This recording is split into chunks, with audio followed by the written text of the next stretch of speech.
My name is Marianne Brodmann. I'm a vascular specialist and geologist in Graz here in Austria at the Medical University. And we do a lot of interventional therapy in the PAD field. I have a very long experience with that.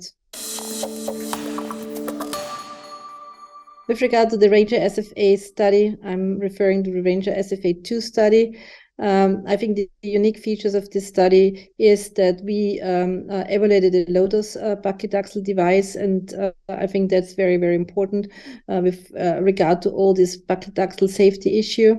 And there is a unique feature about this also because there was a long lesion cohort, sub-cohort, sub-study with really good number of patients with really longer lesions, where we also could evaluate this low-dose paclitaxel coated TCB. And then there was also a pharmacokinetic sub-study, which has been performed in the United States. But anyway, so the Ranger SF2 study has really a very unique setup, answering a lot of questions for, the usage and the efficacy and safety of a paclitaxel coated device, and in this specific case, a low-dose paclitaxel coated device. Evaluating patients with claudication, so with Rutherford 2 to 4, and not critical emphysema.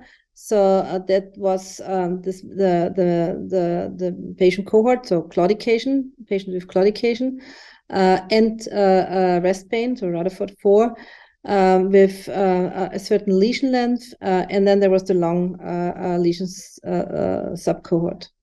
The key findings were the long-term efficacy, so up to 3 years and then up to 4 years.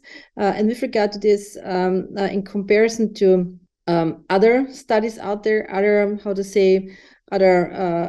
data sets out there available, for example, IMPACT and Stellarex, we were able to show that for the 3-year and also for the 4-year outcome with a low-dose paclitaxel coated device, we really had a very efficient outcome. So 3-year outcome, Ranger better than the ones I've already mentioned with regard to clinical driven TLR, and also the same for the 4-year outcome. So the 4-year outcome, there was no difference anymore between this low-dose paclitaxel coated device outcome compared to a higher dose paclitaxel coated device outcome at 4-year with regard to clinical driven TLR.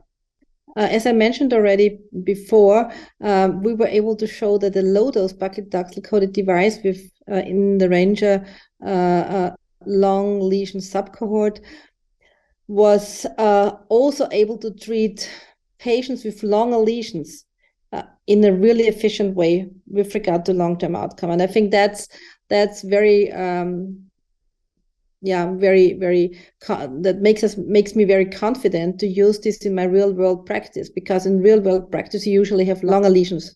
I think one of the what further research is required. So we have already the comparison in the COMPARE study between low dose and high dose, the direct comparison between a low dose paclitaxel coated device, the Ranger SFA, compared to a high dose paclitaxel coated device, which is the IMPACT. So this is already done. I think what further research should be DES compared to TCP, drug-eluting stent to drug-coated balloon in a larger amount, as already data out there, and for sure the upcoming interest in the next years will be the direct comparison of paclitaxel coated TCPs to limus coated TCPs. We have in the meantime this RONA trial. We don't know the outcome data so far. They will be presented maybe at the end of the year. But anyway, I think that will be the utmost or the biggest interest in the future. That's just my personal impression. Low-dose paclitaxel coated TCP is able to produce good long-term outcome data with a high value of safety.